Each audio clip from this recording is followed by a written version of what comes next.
Good afternoon. We're going to get started.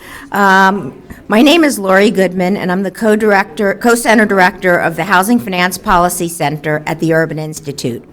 I want to thank all of you for joining us today as we discuss the homeownership rates of the millennial generation and some of the influences on that. In particular, today we're going to explore the racial gaps behind the lower homeownership transition rates and analyze how parents' homeownership and wealth impacts their children's ability to own a home. I encourage everyone in the audience to continue our dialogue by sharing your thoughts or observations on social media using the hashtag #LiveAtUrban. Please include the speaker's Twitter handles, which are displayed on today's agenda.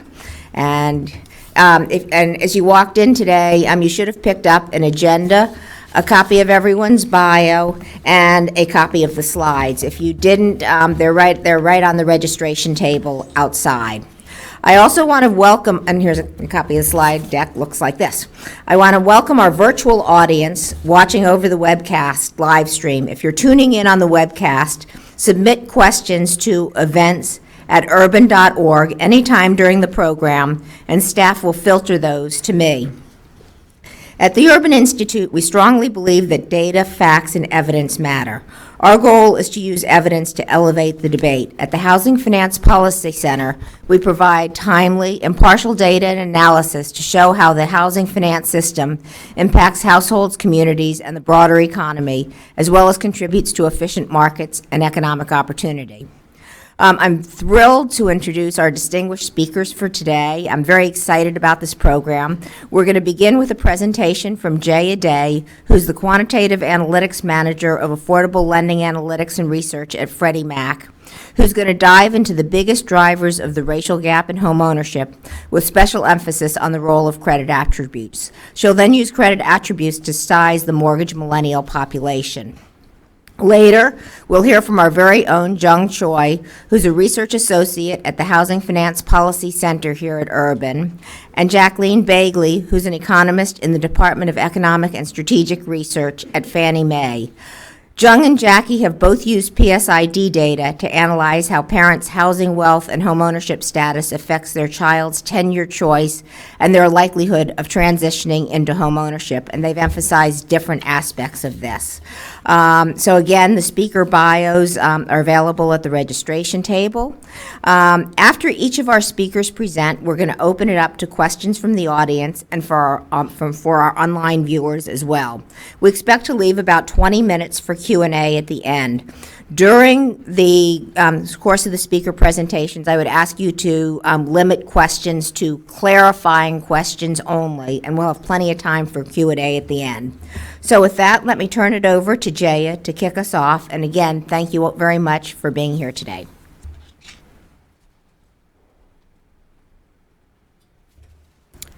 Hi, everyone. First, I want to thank the organizers to inviting me for this great session. This is one of the most relevant and important topics in mortgage industry these days. So I'm going to share some insight on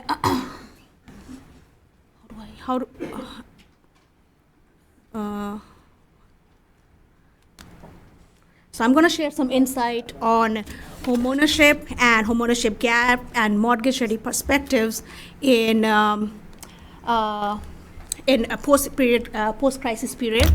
So the foreclosure crisis led to dramatic shift in U.S. residential mortgage market.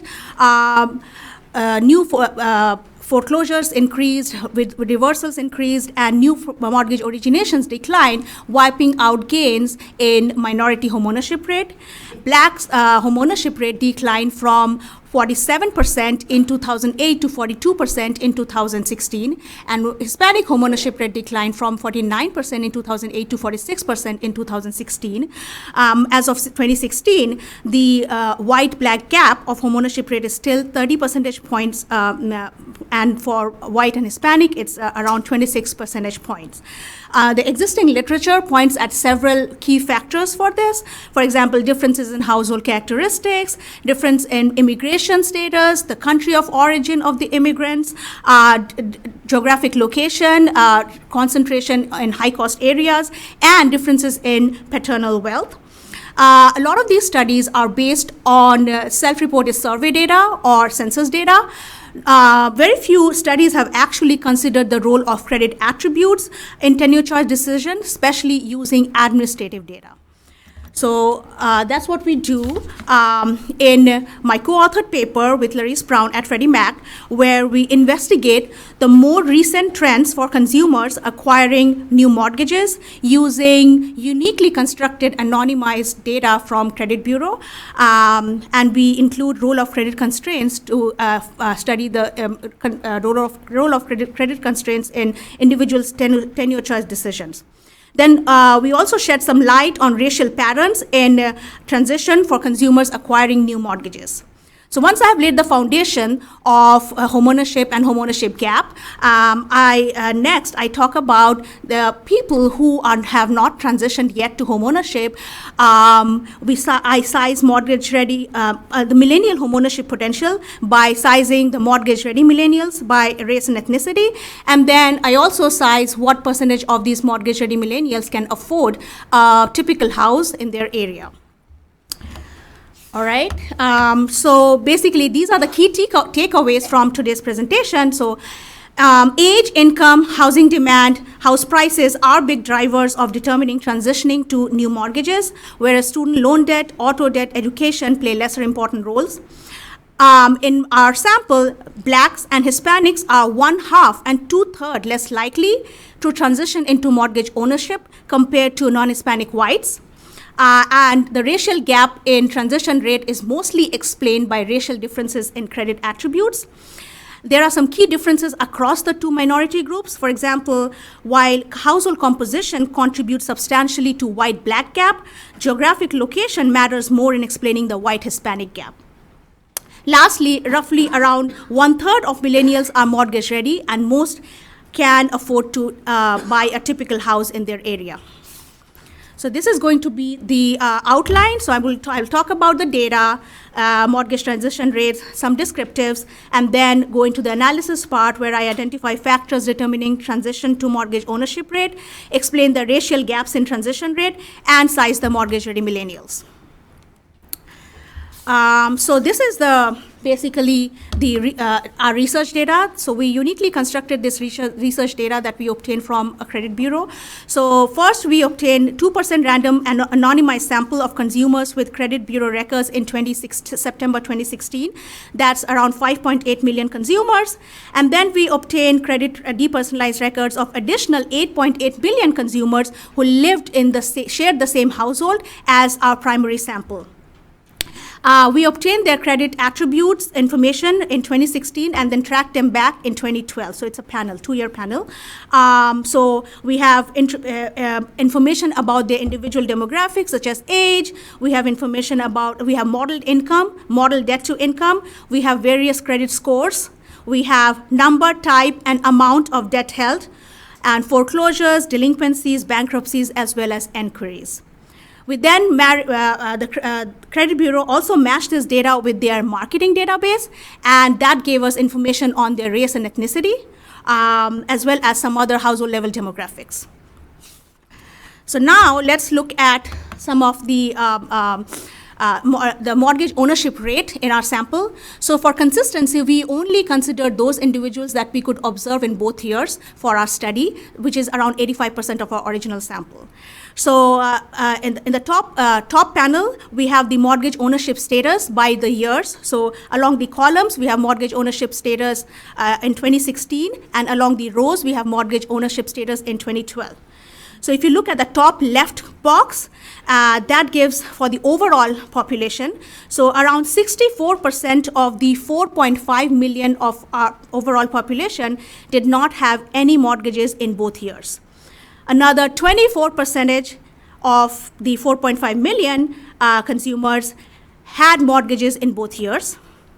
Around 6.21% of the population had a mortgage in 2012 but did not have any mortgages in 2016. And lastly, most importantly for our purpose, around 6.19% of the consumers did not have a mortgage in 2012 and transitioned into getting a mortgage in 2016. This percentage was a little bit higher for non-Hispanic whites, around 6.72%, a little bit lower for blacks, around 3.66%, and Hispanics also lower, around 5.21%. So that's what we are trying to explain. The bottom column, the bottom panel is all saying the same information in a slightly differently because we use different denominators. So this is basically saying of those who did not have a mortgage in 2012, how many or what percentage obtained a mortgage in 2016. So that's like 9% for the overall, 10% for non-Hispanic whites. The transition rate is 4% for blacks and 7% for Hispanics. So blacks and Hispanics are roughly 1/2 and 2/3 as likely to enter mortgage ownership as whites, respectively. Next, we look at a few descriptives. The first one is median FICO, given by age cohort. The black line is for the overall population, the gray is for non-Hispanic white, the blue is for black, and the orange is for Hispanics. So median FICO typically rises with age as consumers become more financially responsible with age. Blacks and Hispanics tend to have lower credit scores compared to non-Hispanic whites. We also could observe how many people have missing FICO in our data. So the top left panel gives the percentage of consumers who had missing FICO in 2012 by different age cohort. Again, the black bar is for overall, the gray is for non-Hispanic white, the blue is for black, and the orange is for Hispanic consumers. So more consumers in their 20s and 30s tend to have had a missing FICO in 2012, and more minorities had missing FICO in 2012 compared to non-Hispanic whites. We further investigated what percentage of population with missing FICO in 2012 ended up having a FICO score by 2016, and that was 33% of the population. And we tried to investigate what this 33% look like. So that's in the right-hand side panel. So the right-hand side panel gives the median age and the percentage of the non-Hispanic whites, blacks, and Hispanics for the overall sample, and for the sample with missing FICO in 2012, broken down by the sample which ended up getting a FICO by 2016, and those which did not transition to getting a FICO. So in general, the sample with missing FICO in 2012 tended to be more skewed toward minorities, but in particular, most interestingly, the consumers with missing FICO in 2012 who ended up having a FICO by 2016 were skewed a lot younger. So their median age was 39 compared to 50 of the overall population. We also looked at what percentage of the population had thin files by age cohort. So we define thin files by a little bit differently than the normal industry definition. So we call these consumers as clean thin files. So they have trade lines, not very few trade lines, less than equal to 2, but they don't have any delinquencies, foreclosures, or bankruptcies, and their DTI is less than equal to 45. So basically, they are not necessarily bad credit people, but they just don't have sufficient credit history to get a score. So you can see that it has a U-shaped pattern with age. So more millennials had clean thin files, and then it goes down with the age, and then goes up with age after 55, probably because seniors probably don't use credit as much. We also find more Hispanics had clean thin files compared to non-Hispanic whites, probably because a lot of them are recent immigrants with insufficient credit histories. All right, now I'll jump into the analysis part. So, so basically, we use the data to ask an important question. So what are the biggest drivers of obtaining new mortgages? So we run logistic regression model to estimate the probability of acquiring a new mortgage. Our analysis variable takes the value 1 if a consumer did not have mortgages in 2012 but transitioned into getting at least one mortgage type trade line by 2016, and 0 otherwise. So we control for socioeconomic characteristics, which are the usual suspects. Our data allowed us to control for credit characteristics, such as FICO score in 2012, missing FICO indicators, clean thin file indicators, various kinds of DTIs, foreclosures, bankruptcies, delinquencies, as well as mortgage enquiries. So basically, we wanted to include a proxy for consumers' preference for homeownership, and mortgage enquiries basically tells you if a consumer inquired for mortgage type debt in past 12 12 months before 2012. So basically, we wanted to ask if renters who had inquired for mortgages in the past, are they more likely to transition into getting a mortgage in the future? And then we also control for macroeconomic conditions such as median house price to median income ratio and state dummies. So here is our result. Basically, we look at the marginal, to look at the impact analysis, we look at marginal effect under logistic regression framework. So basically, to how to read this table. So first, let's define an average, typical consumer. So let's say a typical consumer is a non-Hispanic white with average income, median age, median DTIs, and everything at median values. So the average predicted probability of transitioning into mortgages for this typical consumer is around 0.1162. The marginal effect column there gives to what extent the average predicted probability increases or decreases due to a given independent variable, while all other attributes is the same as a typical consumer. So it's with respect to the typical consumer.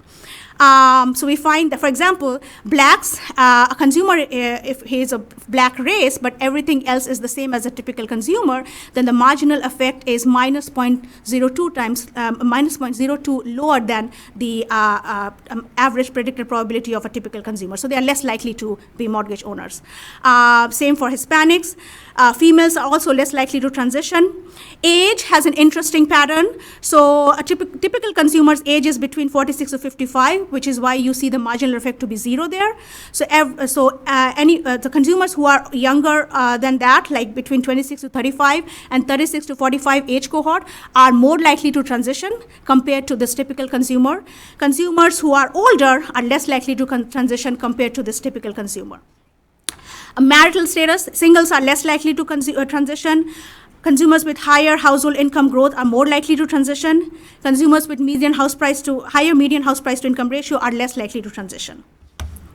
We also look at the credit characteristics. So the highlight is consumers with student loan debt, higher student loan debt, delinquencies, and clean thin files are less likely to transition.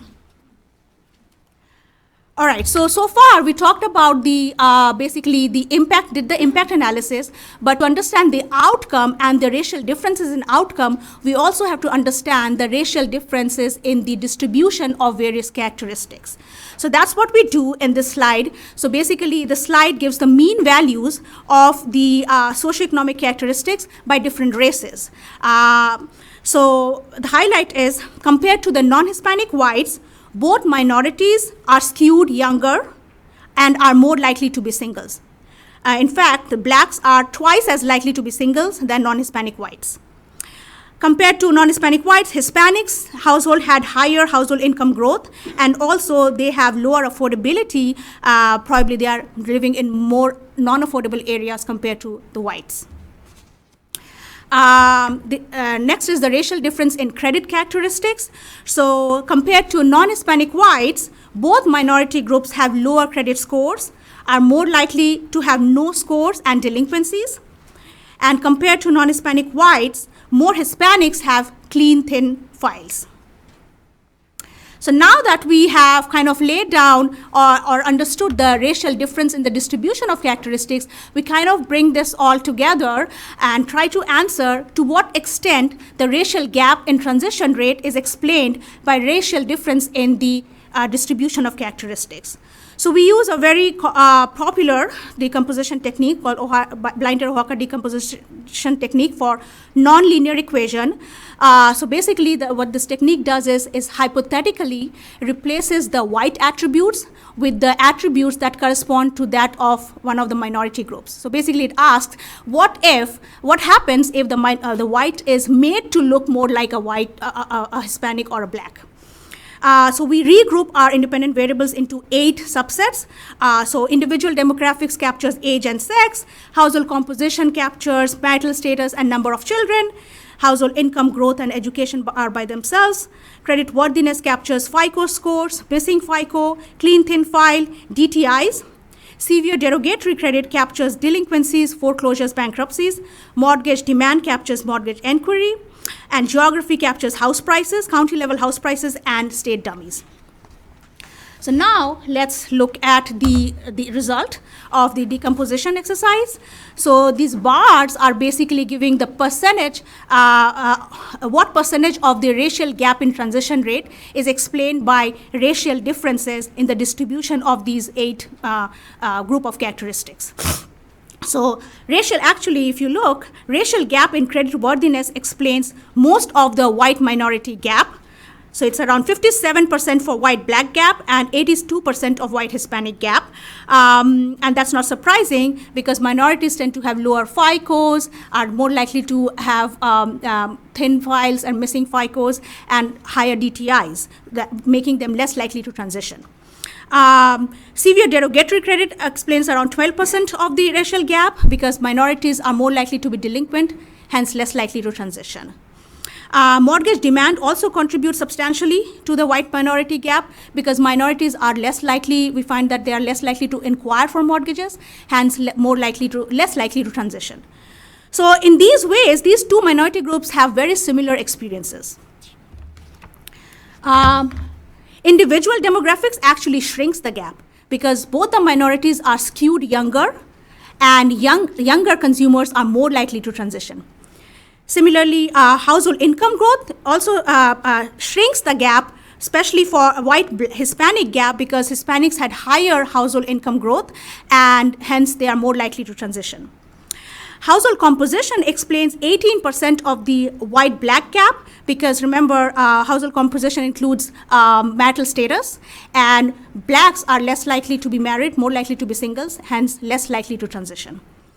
Geography explains around 26% of white-Hispanic gap, but virtually none of the white-black gap because Hispanics are more likely to live in unaffordable areas like West Coast and South, unaffordable areas or low-income areas, making the affordability to be lower and hence less likely to transition. Overall, we are able to explain 75% of white-black gap and 62% of the white-Hispanic gap. So far, I kind of laid the foundation of what are the determinants of tenure choice decisions and what causes homeownership gap across different races.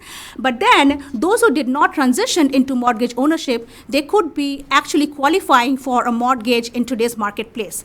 So, and remember that a lot of these minorities are skewed younger, so they could be actually going into mortgage ownership soon.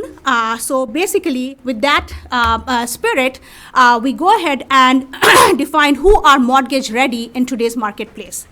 So we define mortgage ready as non-mortgage owners who have credit characteristics to qualify for a mortgage.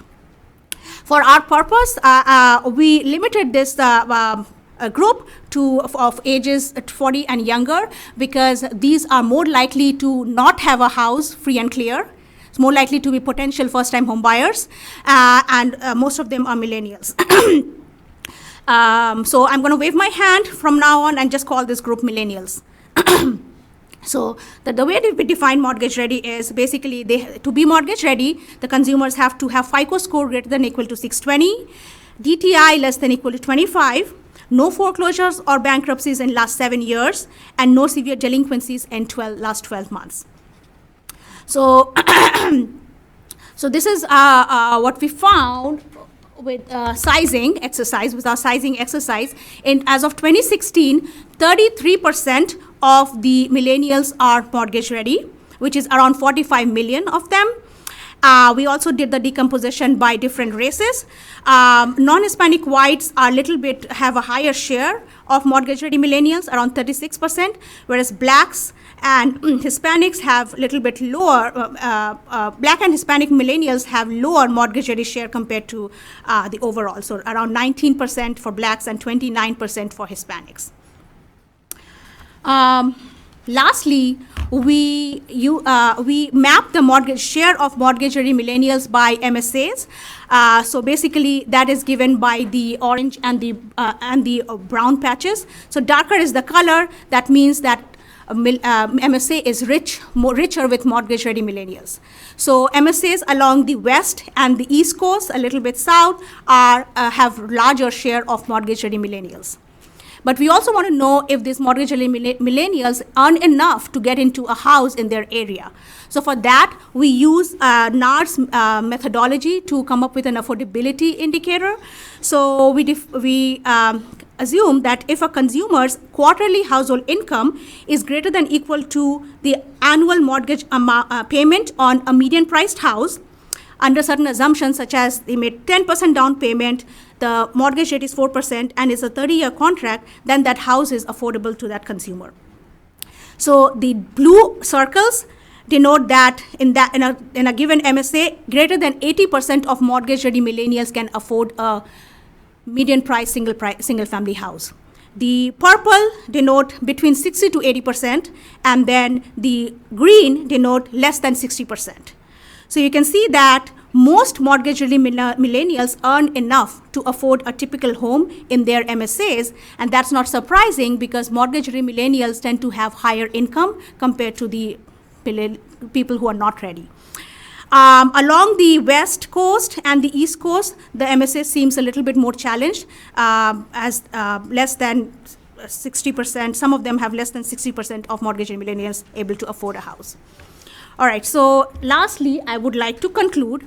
So basically, the big determinants of decision to enter mortgage ownership are age, household income growth, marital status, house prices, and individuals' demand for mortgages. Racial differences in distribution of credit attributes explains a large part of racial gap in transition rate into mortgage ownership.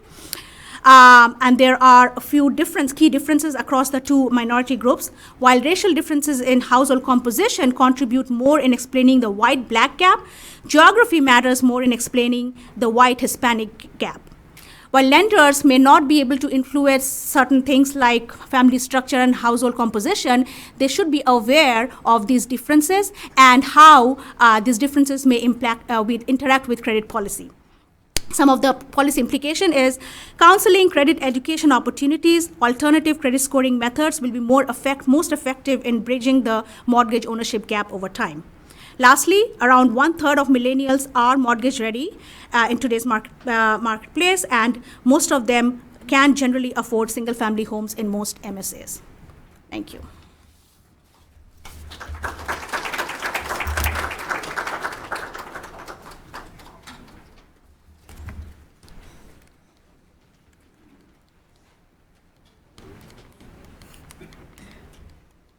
There's a lot of attendance.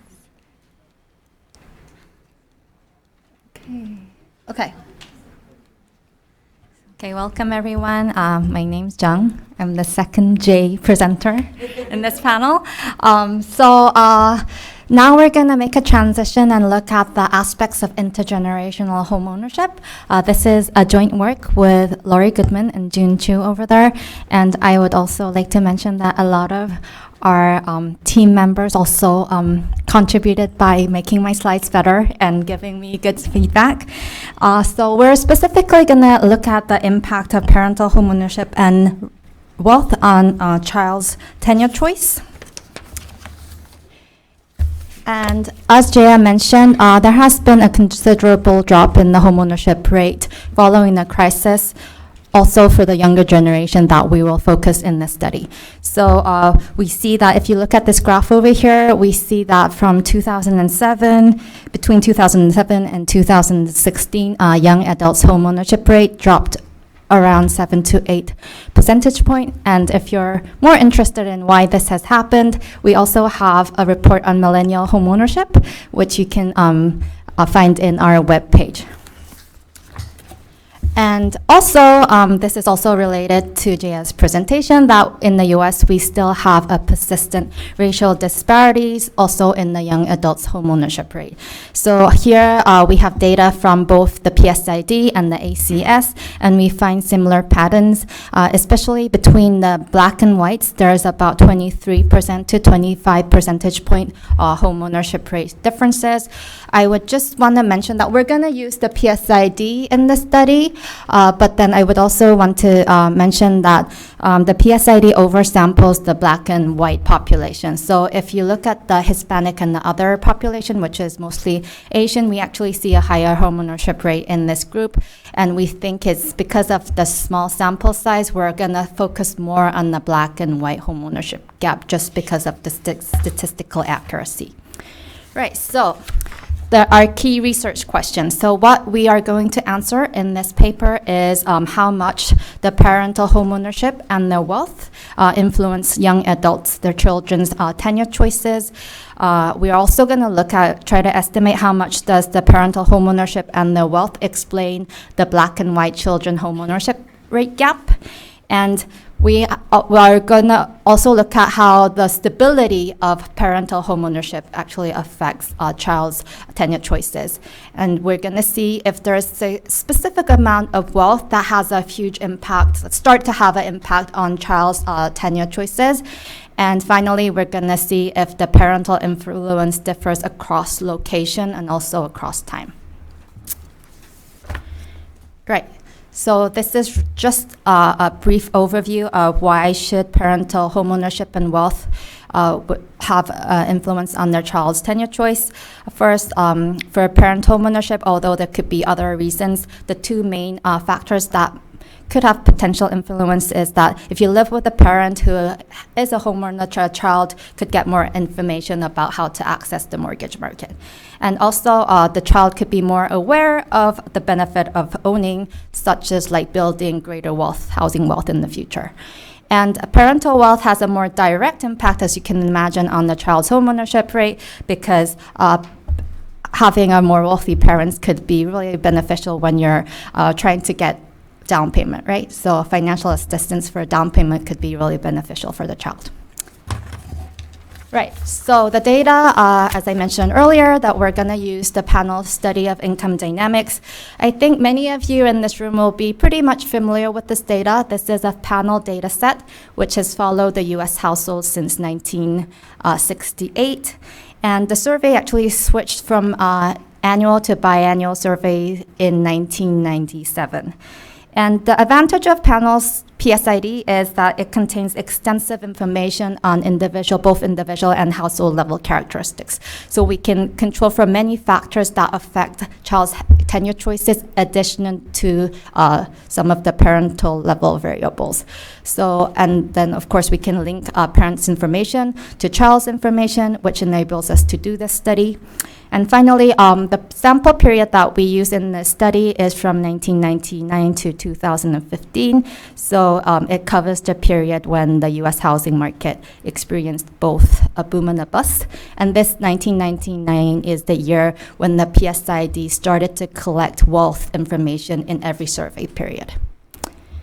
Right, so before I proceed to some of the regression analysis, I would also like to show you some of the parental homeownership rate and their wealth across race and ethnicities to show you how much this could be correlated, right? So as we saw in the child's homeownership rate figure across race and ethnicity, we also observe significant disparity in the parental homeownership rate. And as you can see that the white parent is significantly more likely to be a homeowner than the black parent in our data. The gap is about 33% here, and then Asians, others including Asians, have the second highest homeownership rate, followed by Hispanics, right? And as for wealth in our data,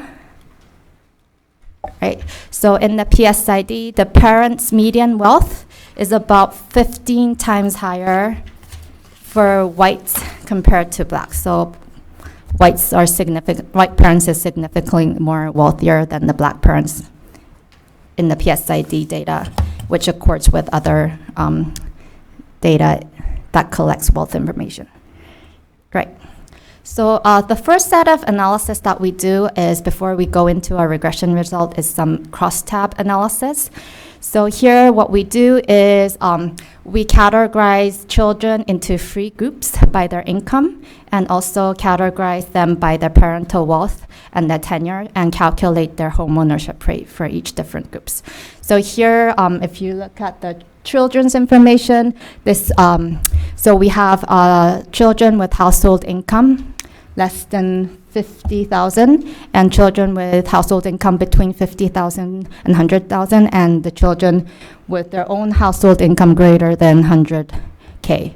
And if you compare the blue and the yellow and the black bar, obviously you see that the bar actually goes up as the color gets dark. Well, it's not darker, but obviously you can just see that jump in the figure. And here in the left 6 bars, what we see is the children of renter parent, and then in the right 6 bars is the children of owner parent.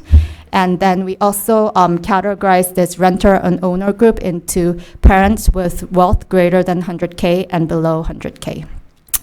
So what we see here is obviously as parental wealth increases, the homeownership rate of child also goes up. And we see that in most bars that children of homeowner parent is actually more likely to be homeowners than children of renter parent.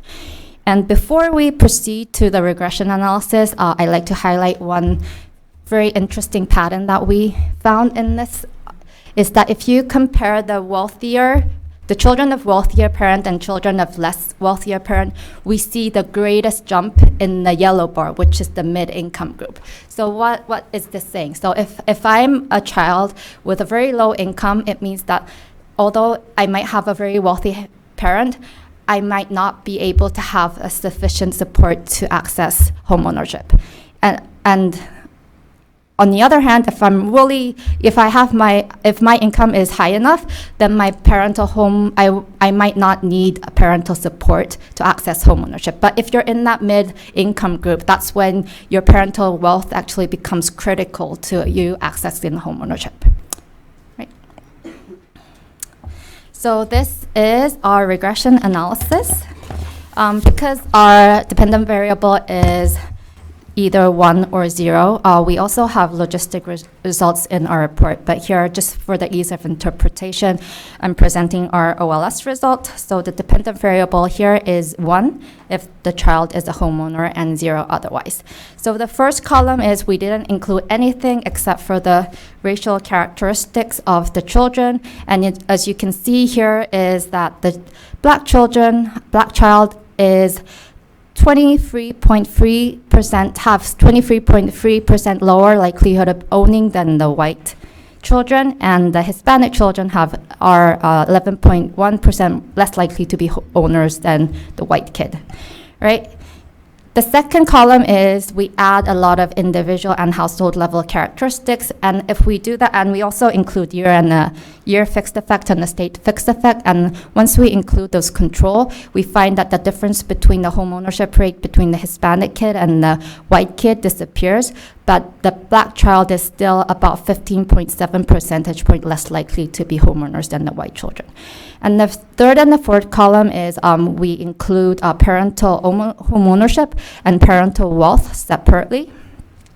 And in the fifth column, although they are highly correlated, we include them in a single regression result. And what the fifth column tells us is that if you are a child of a home-owning parents, you are 4 percentage points more likely to be an owner, controlling for all these other characteristics. If your parents' wealth increased by 10%, you're 0.17% more likely to be homeowner, all else equal. Right. And here, I just want you to just focus on how the red here for the black coefficient becomes smaller as we increase more variables. This here, again, is the red coefficient for black and white homeownership gap. So what this tells us is if we don't include any of the control variables, there's 23.3 percentage point differences in the black-white homeownership rate gap. If we control for individual and household level characteristics, that gap reduces to 15.7 percentage point.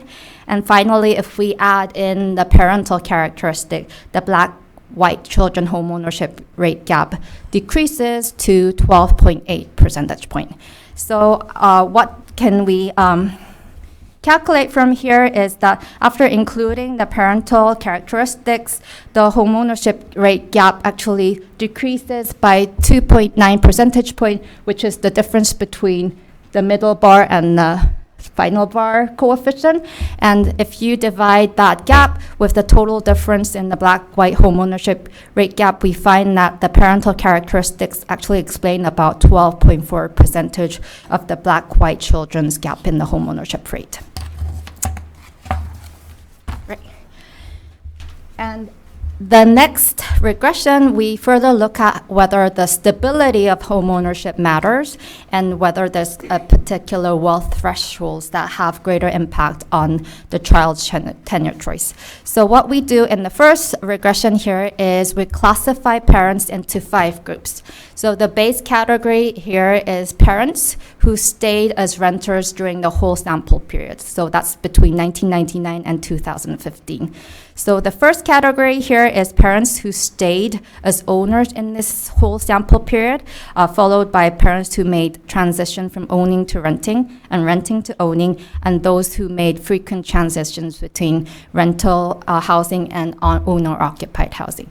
And what we find here is we also control for all the other things that I'm not really showing in this table, but what we find is that it's the stable homeowners who have a real impact on their child's home ownership. So compared to the children of renters, stable renters who stayed as renters for the whole period, only those who were children of stable owners are about 6 percentage point more likely to be homeowners. And we don't really find the statistical differences for all 3 other groups. So this suggests that stability and maybe the length of homeownership really matters.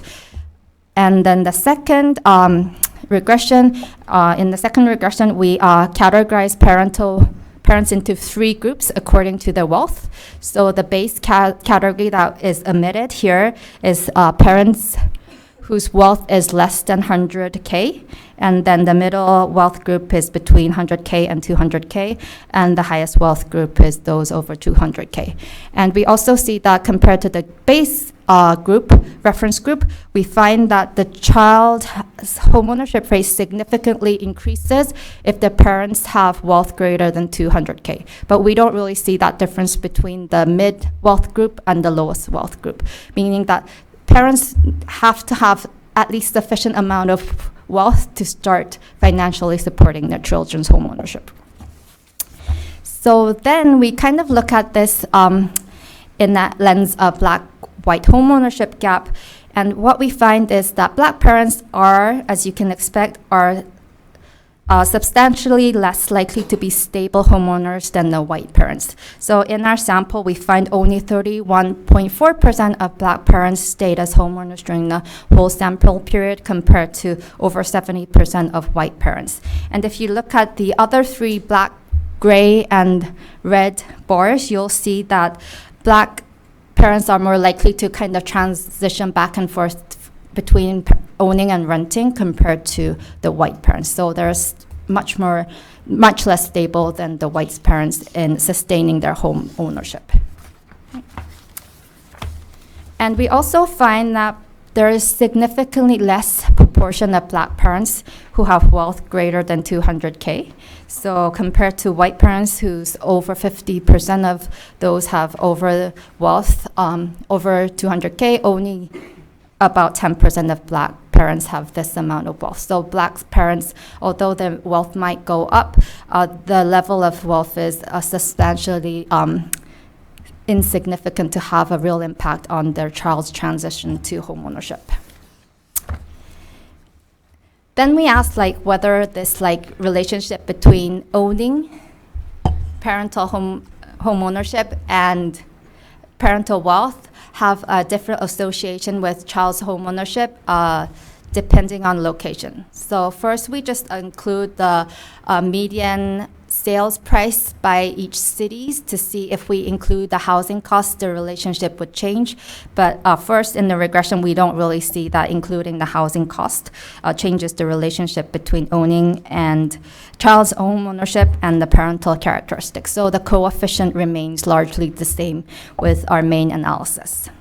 Right. Although we do see that if you live in the more expensive MSAs, you're less likely to be homeowners, as we can expect. Next, what we did was we divided the MSAs into high-cost cities and low-cost cities, again, based on the median sales price in that city. And what we find here is that parents' homeownership and wealth has a greater association with child homeownership in cities that are more affordable.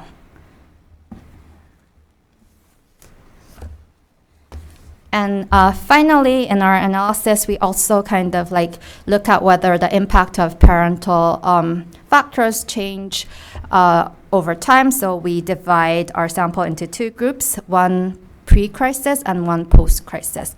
And in the first sets of regression, we find that parental homeownership actually had a higher association with child's homeownership before the crisis, as you can expect. So I think there are several factors behind this. One is maybe the child who experienced the financial crisis, the perspective of owning could have changed.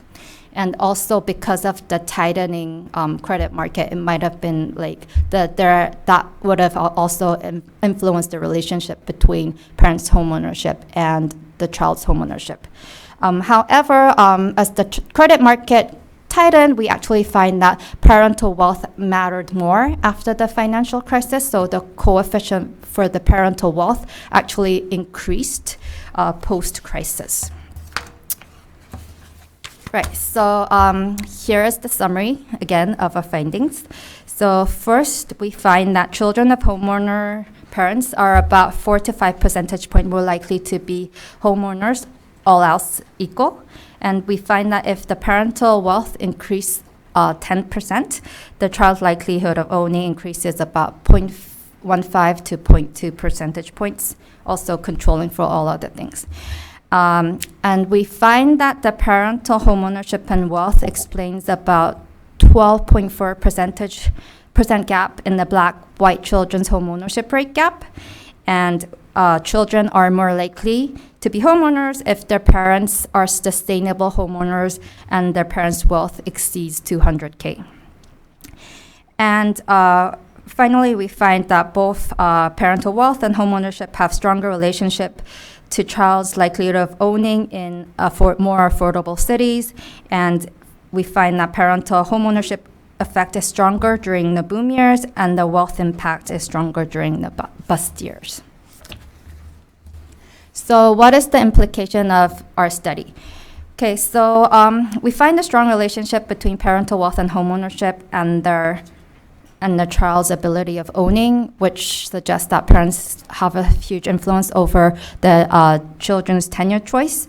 And let's go back to the millennials. Now the credit condition has tightened, and the house prices has gone up in the recent years, so housing has become more unaffordable, which means that children, the millennials, right now could be more reliant on their parental financial well-being and their parental status of home owning. And in our blog, we actually also looked at the decline in the Black homeownership rate. So we find that the homeownership rate of Blacks who are between age 45 and 65 experienced the most substantial drop in the homeownership rate following the crisis. And these group of people are the parents of the Black millennials, which suggests that there could be like a long-term persistent aspect in the racial disparities due to the substantial drop in the Black homeownership in the recent period, unless we do something about the situation. So here are some policy recommendations that we suggest in the report. The first one is related to what Jaya has suggested. So we need to improve young adults' understanding of how to access sustainable homeownership. how to build savings, how to receive down payment assistance, and build a good credit record. And second is opening up the credit box, so include various other information such as rental payment or utility payments to help people without or with low credit scores to access homeownership if they're credit worthy. And finally, we suggest that we could introduce some kind of like a tax-free savings accounts for down payment, or provide some refundable tax credit for first-time home buyers, especially for those with lower income. Okay, thank you very much.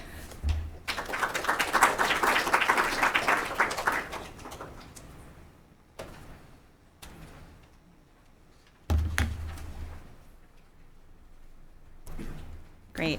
Hi, I'm Jacqueline, or Jackie, the third J on the panel. And I am presenting today some work I did as part of my dissertation, which was looking at the role of parental housing wealth across the housing boom and bust and homeownership transitions. So this is work I did while I was a doctoral fellow at the NYU Furman Center.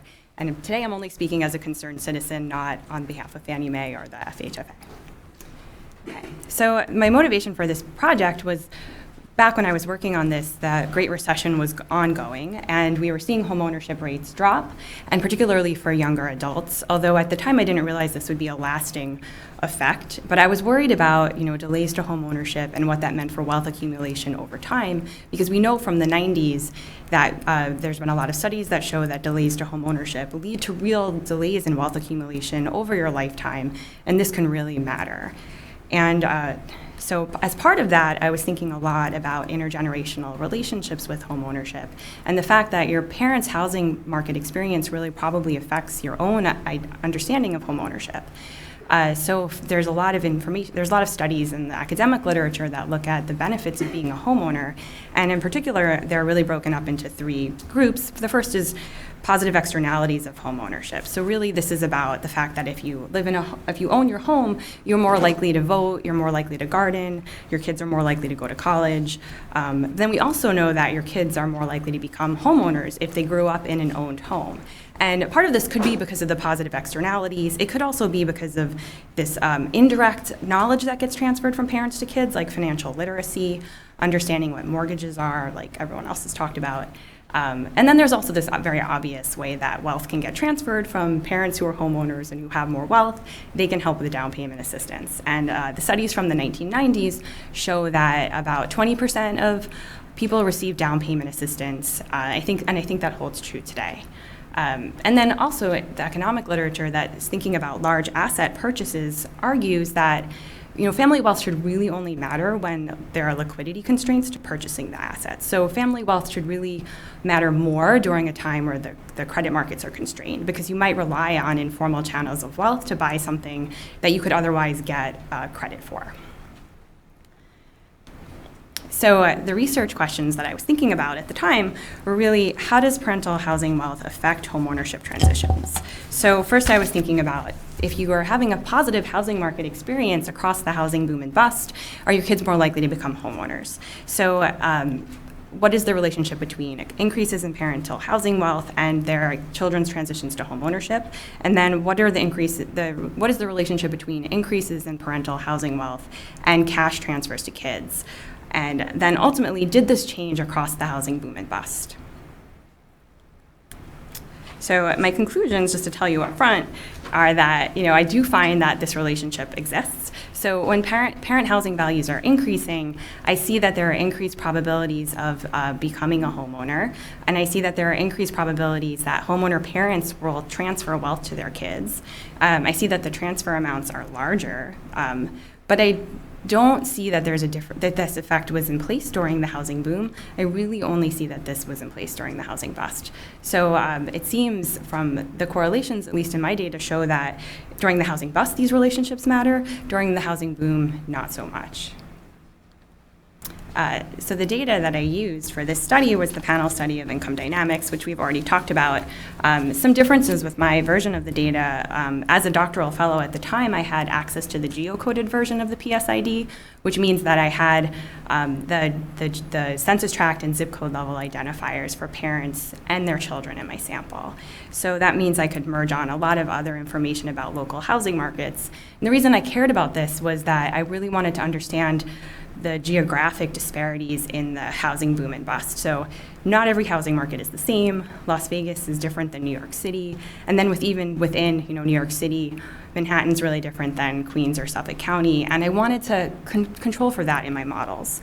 So I match parents with their kids, and then I merge on all this geocoded data, Zillow data on local housing markets at the zip code level, American Community Survey census data on things like the homeownership rate in the census tract and the age of the housing in your census tract.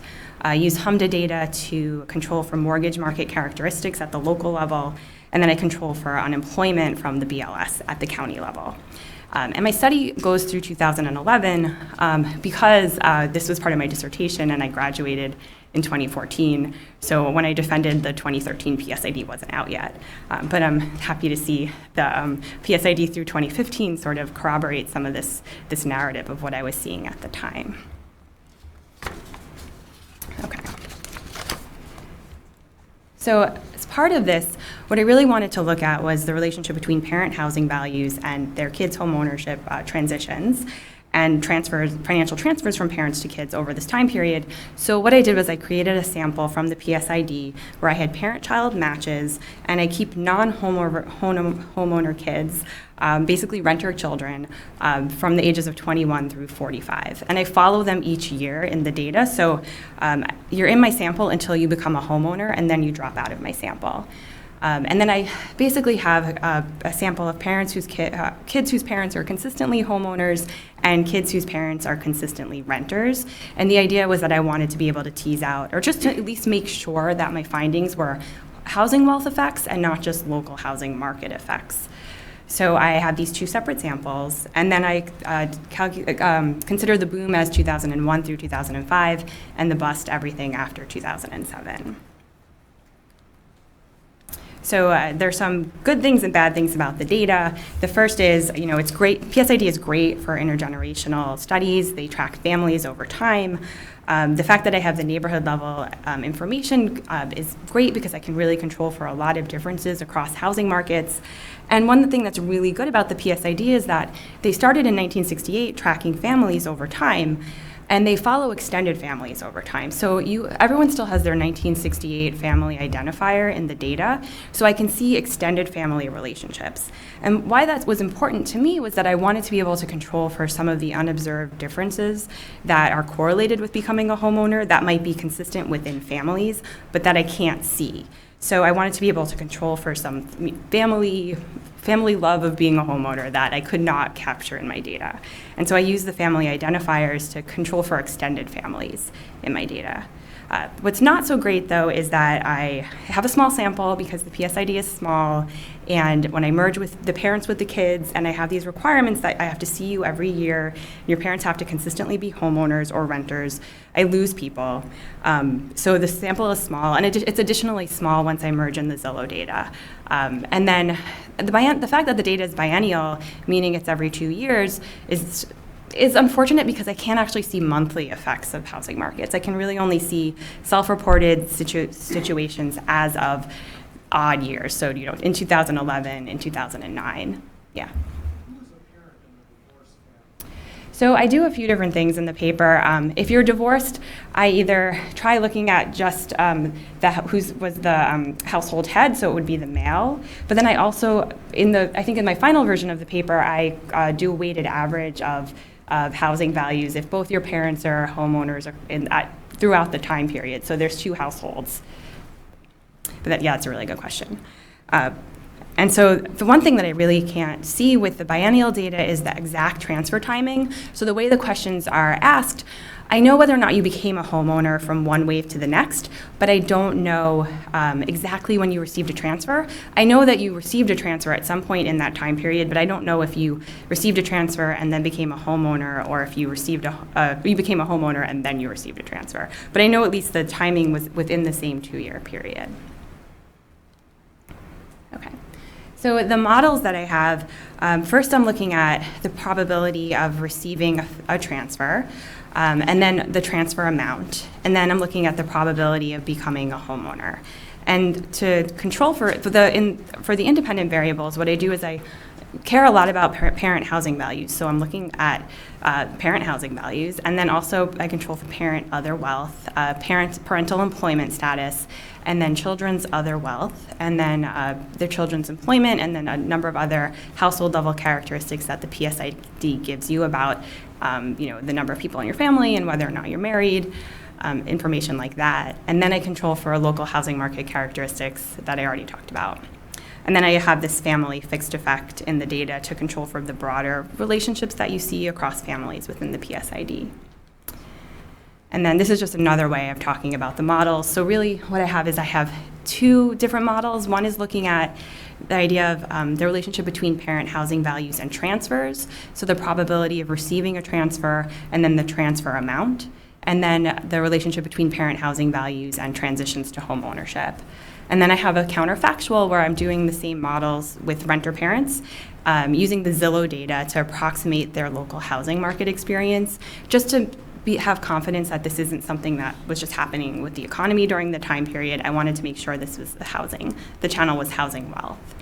And the one other thing that I do in the data is I calculate permanent income for all the households. So a lot of the literature on homeownership talks about how people don't necessarily make asset purchase decisions based on their income today. They're thinking more holistically about their lifetime income potential. So I use the PSID to calculate permanent income for each household based on the industry that they work in, their education level, where they live, their metropolitan area, and their current income. Okay, so I don't have time to talk through all the sample statistics, but I just really wanted to highlight the differences in transfers received across my samples. So what I did here was I have the homeowner parents and the renter parents. And then the homeowner parents I split into homeowner parents when their kids become homeowners, and then homeowner parents while their kids are renters. And I just wanted to really highlight the fact that the average amount of transfers received for homeowner parents whose kids become homeowners, the amount of money transferred to the children is higher than across any of the other samples. And this is just suggestive that there is something going on with transfers in the data. Okay. And then this is also suggestive of looking at parent housing values, the amount that they've transferred, or not the amount, but whether or not they've transferred any money to their kids, and then the whether or not their kids become homeowners. So the gray bar, which is the highest bar, is really looking at, if your parents are homeowners, if they transferred money to you, and you became a homeowner in that year. And then the other 2 bars are just whether or not your parents transferred money to you. And this is all for homeowner parents. And so the blue bar is the same thing, homeowner parents who did not transfer money to their kids. And so what it's showing is the self-reported housing values for each of these 3 groups of parents. And what I'm seeing is that during the period after 2007, the parents who are transferring money to their kids and whose kids are becoming homeowners have higher housing values than the rest of the sample. And so this is also suggestive that there's something going on with parent housing values, and particularly in the bus period. So parents who are better off are more likely to transfer money to their kids, and their kids are more likely to become homeowners during this time period. So this is without doing anything statistical. It's just looking at the crosstabs in the data. And then finally, what I see is, it's this one. Okay. when I look at the amount of mortgages and the amount of transfers over time, what I'm seeing is that, you know, after 2007, less people in my sample report having a mortgage when they purchase a home. Definitely, there's no more second mortgages. And the amount of people who report receiving any sort of transfer, the share of people increases, and the transfer amounts are also increasing during this time period. So this is also suggestive that, you know, parent wealth is stepping in to fill gaps potentially. Okay, so now to get into my regressions. So this is the first model, which is looking at parental housing values for homeowner parents and whether or not their kids received a transfer and the transfer amount. So the first column is a logit model, and what I've reported are the odds ratios. So if it's greater than 1, it's positive. If it's less than 1, it's negative.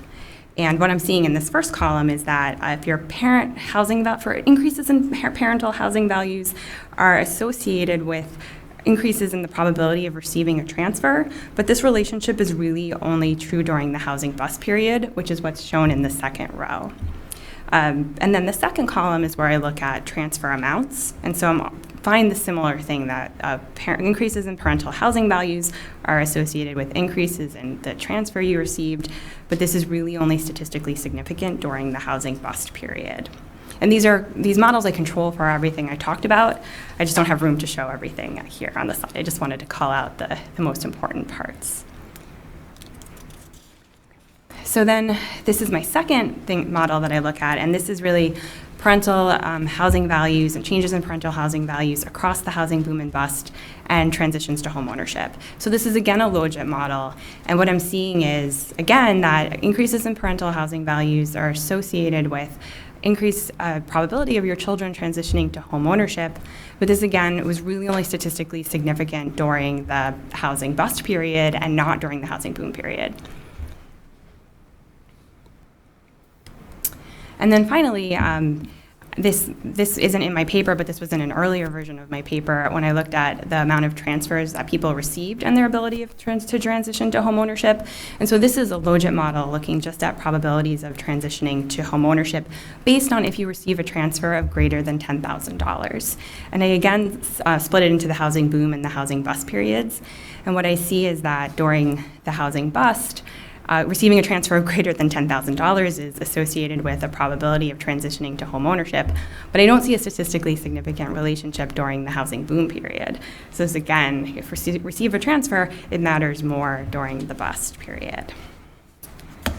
Okay. So then I do these models using the same models for renter parents. So parents who are consistently renters throughout the time period, I look to see whether or not their children are transitioning to home ownership or receiving transfers in greater proportions if they're in housing markets that are doing well during the bust. Basically, that's what I'm trying to figure out. You know, is this just about Texas? Am I just picking up the fact that some housing markets weren't affected at all? And so those are the people who are transitioning to home ownership. And so basically, I'm using Zillow data to account for the parents' housing markets. And I don't see any statistically significant effects in my results, so I don't see any correlations that renter parents' housing markets affect their kids' ability to transition to home ownership or their financial transfers to their kids. So this gives me more confidence that really this is a relationship of, you know, housing wealth, a housing market, housing wealth effect, and not just a housing market effect. Okay.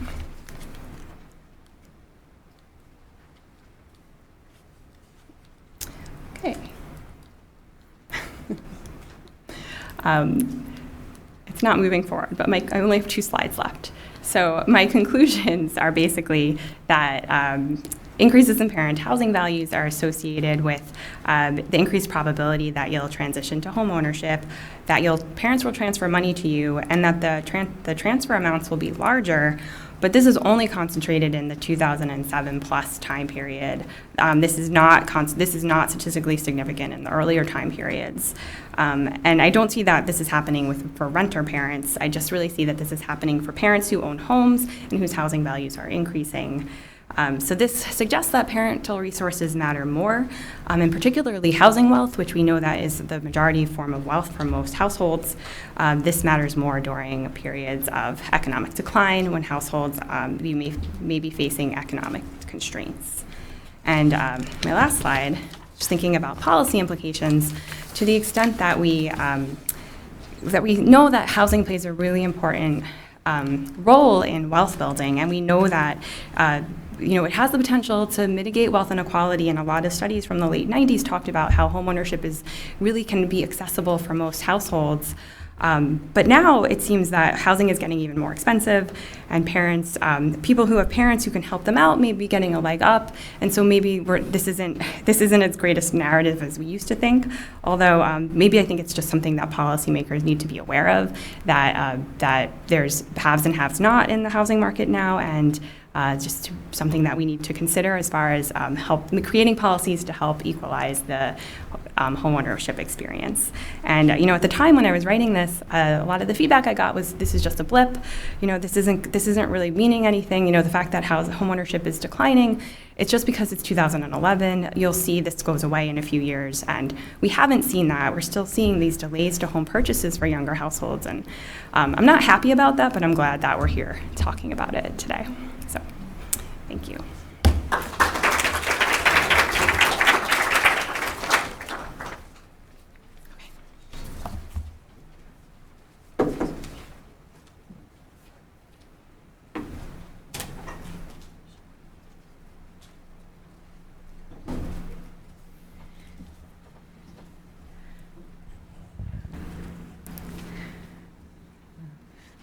Well, I'd like to thank all three of the speakers, Jaya, Jung, and Jackie. They all did a wonderful, wonderful job on a topic that is just so important. And I actually think that Jackie's summary pretty much covered why I thought this was such an important topic, because it's got such long-term implications for wealth building, and in fact, it does tend to foster inequality across racial lines. So I thought, all three speakers did a wonderful job, and it's a really important topic. So with that, I'd like to open it up for Q&A. For those in the room, please wait for the mic.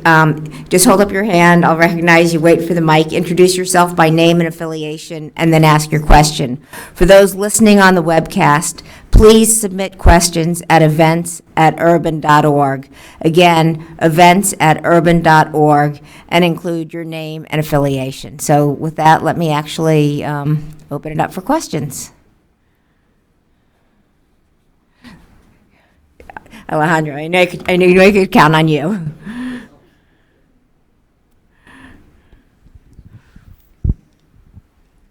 Alejandro Becerra, National Association of Hispanic Real Estate Professionals. I was struck by the data that you presented on the fact that folks with thin credit files and how big they are represented by Hispanics. I recalled a study done by either the Federal Reserve or FDIC found that immigrants with thin credit files tended to do quite well with their mortgages, better than expected. And then I saw one of the policy recommendations made has to take into consideration utilities, rent payments. But I gather that right now, at least for me, it's very unclear where we stand with respect to the use of alternative credit systems. Can you tell me where we are at with respect to that? Yeah, so I guess, first of all, I think that there's a study done by Ken Bravut on actually sizing the people with thin credit files, and he actually found that more blacks and Hispanics have thin credit file. So right now, and that's a huge thing. So even at Freddie, when we looked at how big that percentage of population is, who have thin files but no bad them without any delinquencies, we got that was an aha moment for us. So right now, I guess most lenders do not have alternative scoring methods. But then this population is so big that I think that going forward, there should be ways to actually evaluate their credit worthiness, which is different from how you evaluate credit worthiness of general population. because that we see that's a part that is full of opportunity because it's more heavily skewed towards younger adults who are minorities, especially Hispanics. So to your question, answer to your question is right now it's not being done, but I think that lenders are talking about it. We are thinking at GSEs, we are also thinking about it, how big this population is, and this is a big opportunity. And I would add to that. So we have we've done some research on like how if the person has paid the rent well over time, would they have a lower default rate? And we do find some evidence that people who are paying their rent on time are less likely to default if they obtain mortgages. And because there's now like a lot of like boom in the tech industry, the fintech is becoming more popular, and then they're gaining more access to the mortgage industry. I think it will become more easier to access some kind of like bank statement to include more broader information of how to best evaluate individuals' credit. The question I think is like which information is most helpful to include and which should we include to kind of like bridge the racial gaps in the access to homeownership rate. Thank you. I saw a question in the back. My name is Javier Becerra with HUD, unrelated to this gentleman here, though. and I had a question about the kind of studies that you've been doing. Is interesting to look at home ownership, but I think it's interesting to look at what happens, over time to those homeowners. I think there's a lot of desire, at least in my part for what I do, in finding whether the people who enter home ownership, whether they're helped by their parents or however they got there, they're able to manage their credit and they're able to maintain that home over time. Because if the recession hits, are these people more when you're thinking about, like, for example, minorities, are they more likely to lose their home? And if they got into the home ownership stage, that's a good thing, but are they able to keep it? And do you know anything about what happens, after you have become a homeowner? I think that would be an interesting topic of research to go forward. I don't know if you have any feedback on that. I think Chris Herbert and some co-authors at the Joint Center actually have done kind of a number of studies looking at that, and then looking at the effect of wealth both on those who were able to keep their homes and on those that lost their homes. It was very, very good work out of the Joint Center. And I think basically what they found is that those that kept their homes were, obviously lower wealth, you're much more likely to lose your home, but on a probabilistic basis, it's still reasonably low. And if you keep your home, you're much, much better off. And if you lose it, you're a little bit worse off than never having owned it all. Yes, I was going to also bring up the Joint Center study on that's also using the PSID and has those findings. And then also I think Sandy Newman at Johns Hopkins has a similar study. And I think that one looks a little bit more across racial lines, but I don't think the findings were that different. I can't recall off the top of my head. So yeah, I think in our study, we also kind of show that the Black parents are more likely to become renters after owning, especially following the housing market crisis. And we did find some really weak evidence that if your parents made a transition from owning to renting, your child's likelihood of being a homeowner dropped significantly. But because of the small sample size in the PSID, we wasn't really sure of whether to present the results or not. But I think with a larger sample, I think it's definitely a question of to ask and see how the sustainability of homeownership rate also transfers intergenerationally. So I want to add that I didn't show in my presentation, but we also looked at the percentage of the mortgage owners in 2012 who transitioned out of mortgage ownership by 2016. And we did find that they were Black, the transition out rate was much higher for Blacks and Hispanics compared to non-Hispanic whites. From 2012 to 2016. Other questions? thought I saw one over in the corner over there. My name is Carmel. I work at NHB, and this is for the first presenter. I really liked your map showing mortgage-ready millennials. I'm just wondering if you have that for Blacks and Hispanics as well, and if so, what's the geographic distribution for them? For Blacks, I remember that the MSs rich in mortgage-ready African Americans were mostly in South and Northeast. For Hispanics, it was mostly the West Coast as well as the South. So I guess it's highly correlated with where they are located as well. Yeah. And just to put in a shameless plug for our barriers to homeownership report that Jaya's work went into, along with down payment resource, we actually have some MSA level results in there.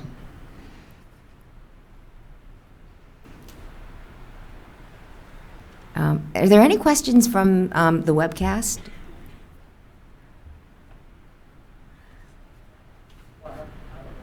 Okay. My name is Jose Fernandez, and I'm an economist with HUD. My question relates to, it's actually the first question and to the first author. And it has to do with the era of big data. So now a lot of the mortgages are issued with credit. So credit record. So credit, FICO is one of the most determinants. So if we think that Hispanics and Blacks, are they inherently riskier than the other population? Or is that the attributes or the reflection of the credit is what is driving that risk? And if that's the case, then what actually we can do in order to make these models more accessible for these sort of descriptions? Thank you. Yes, that's a very good question. So basically, how the credit scoring methodologies, like the models on which a lot of these credit scores are based on, look at like the income and other attributes, like how many delinquencies and all that, when they take into account. So basically, they also, it depends on how good coverage these scoring methodologies have. So FICO is, I use FICO in our model because FICO is what most underwriting, most lenders use for underwriting. So you're right that higher is the FICO, lower is the risk associated with a borrower.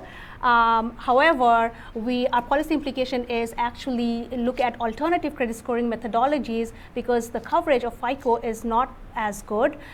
In our sample itself, we found that around 30 to 35% of our population in each year had missing FICOs. Whereas if you use alternative credit scoring methodologies such as Vantage, the missing is actually just 2% to 3%. So that has a better coverage. But again, I'm not, these views are my own views and not Freddie Mac's views. So yeah, so I guess looking at alternative methodologies to assess the credit worthiness is basically the way to go going forward to if you want to bring in more minorities into homeownership.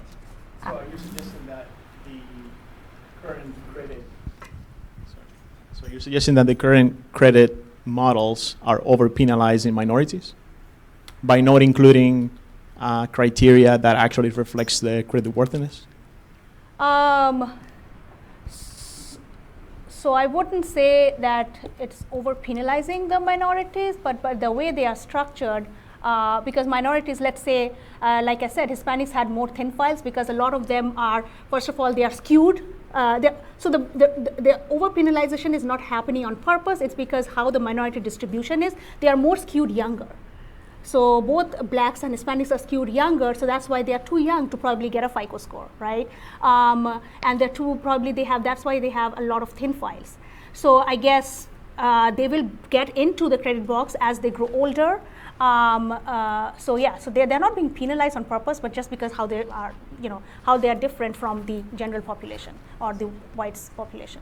So this is not the research from our team, but then Urban has some research on like myth about the credit score. So a lot of young people don't have credit score, and like some of them are even scared of getting credit card because they don't know how to manage the card. And then we actually find evidence that if you actually get a credit card and then at least spend $5 a month and pay it back on time, your credit score can actually grow significantly over a short period of time.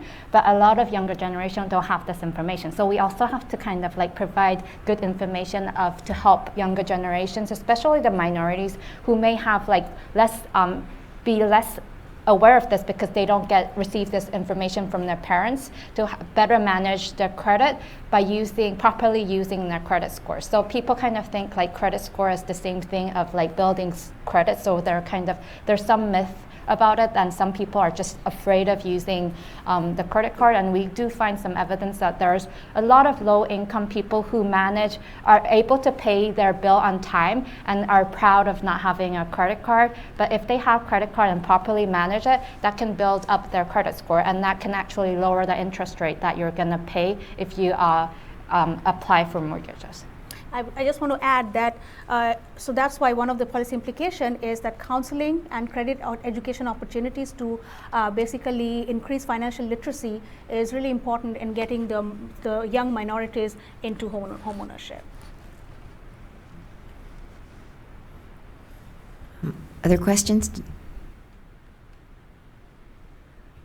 Anything on the line on that? Okay. No other questions? In that case, well, thank you all very much for coming. Thank you very much to our superb panel. You all three did a fabulous job. And we'll see you at our next Data Talk or Sunset Seminar. So thank you all very much for coming.